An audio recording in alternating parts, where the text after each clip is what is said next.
In Texas, multiple field sobriety tests can be given by the officer. It's really up to the officer. It's up to the officer to decide what field sobriety test to be given.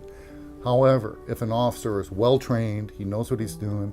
If he is a DWI task force officer, he will perform just 3 tests. One is the HGN, that's a horizontal gaze and nystagmus. Now, the horizontal gaze and nystagmus is a lot of words, but basically all it means is the officer takes a pen, he moves it in front of your face, asks you to follow it with your eyes, and if your eyes make any jerking motion, you failed that test.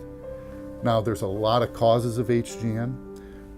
If you're tired, if you've taken some cold medicine, if you've had a prior head injury, all those things can cause you to fail the HGN. Now, if you fail the HGN, he's probably going to arrest you, even if you did the other test perfectly. Now, one of the other tests they give is a 9-step walk and turn. Now, the 9-step walk and turn is where you touch heel to toe, turn around and come back and touch heel to toe, counting 9 steps. But there's also other parts of that test that the officer is looking at, and he doesn't tell you that he's grading you on these other things. One of the things he does is he tells you, stand heel to toe while I give you the instructions. And so he kind of gets you to stand in a heel to toe position, and he goes through a long description of the test. A lot of people, it's uncomfortable, it doesn't feel natural.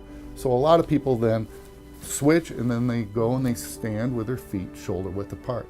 You've just failed the test according to the officer, okay? The other thing he looks for is when you walk heel to toe, he literally means touching heel to toe.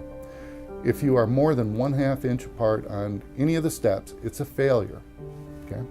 And that's very awkward, it's very uncomfortable. You're out at night, it might be cold, it might be windy, and so he asks you to perform this test. The other thing that occurs is he really doesn't take into consideration the ground. You know, if you fail the test, you fail the test. However, there could be stones, there could be gravel, it could be unlevel. All those things make it difficult to perform that test. The other test they ask you to do is do a one-legged stand.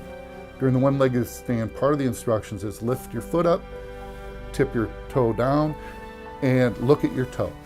Now, the reason they want you to look at your foot or your toe is that it makes it harder to balance. If you look out on the horizon, it's easier to balance. But he asks you to do the unnatural act of looking at your toe and count. And very often, clients do very well at that, but the officer will fail them for not looking at their foot. He fails them for not pointing their toe down. Or maybe once during the test, they drop their foot slightly. And so all these tests, the officer grades them all, and if you've failed any part of it, you're probably going to be arrested for DWI. And if you're arrested for DWI, then he's going to ask, will you take a breath or blood test? And before he does that, he reads a form and he describes to you the ramifications of the test. And then it's up to you whether to take the breath or blood test. But the field sobriety test, there's only those 3. If an officer asks you to perform other tests, it probably means to me in most cases the officer is not well trained, and that actually may help us.